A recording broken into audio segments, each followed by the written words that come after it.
What up, this is Rama Screen covering movies, TV, and entertainment, and here's my review of Resident Evil. Welcome to Raccoon City. Hey, before you watch my review, please subscribe to my channel, press that like button, and ring that bell so you can get notified whenever I post new videos. And if you'd like to help support this channel, please do so at patreon.com/ramascreen. That's patreon.com/ramascreen. Let's rock this. Now, let me be clear. Resident Evil Welcome to Raccoon City is pretty awful. It could possibly end up as a Razzie Awards contender this year. From the script to the editing to the characterization, everything about it is like the work of somebody who wants to make a cross between Assault on Precinct 13 with first-person shooter game, but quality-wise he only shoots his way to the middle, which doesn't surprise me because the writer-director is the same guy who gave you those 47 Meters Down movies. That said, I am a big believer in giving credit where credit is due, and this film does have some pretty well executed frightening sequences. They're not sufficient enough to make up for the totality cluster F, but some of these scenes do have the right idea. Resident Evil Welcome to Raccoon City is a textbook case of a film that has promising potential, but for whatever reason it keeps working against itself.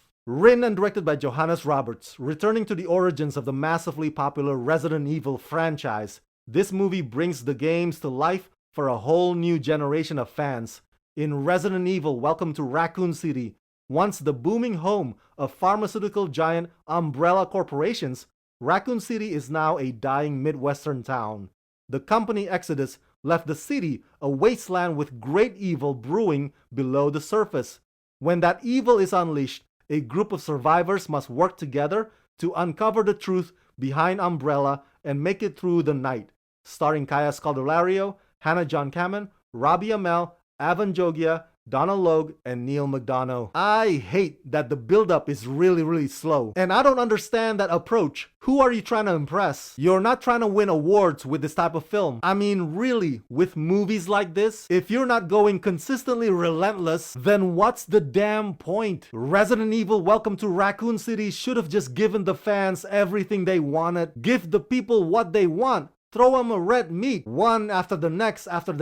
But instead, Johannes Roberts prefers to tell the story aimlessly, and he often kills the momentum anytime it gets slightly interesting. Now, if you're wondering how I feel about Avan Jogia's version of Leon Kennedy and Kaya Scodelaria's version of Claire Redfield, well, I'm not a gamer, as you know, so I'm not an expert in the lore or the mythology or the universe of Resident Evil, but I do not like Avan and Kaya's portrayals of those two characters. Is it 100% their fault? No, I don't think so. Much of the blame is on writer-director Johannes Roberts for having very little to no care about these characters. It's bad enough that they're underdeveloped and one-dimensional. The script paints Leon as a clueless, ignorant, unreliable noob. He comes off annoying, and Claire is as bland as can be. No depth whatsoever. Even Jill Valentine has been reduced to being a follower rather than a woman of action, which is a shame because Hannah John Kamen is a fantastic actress.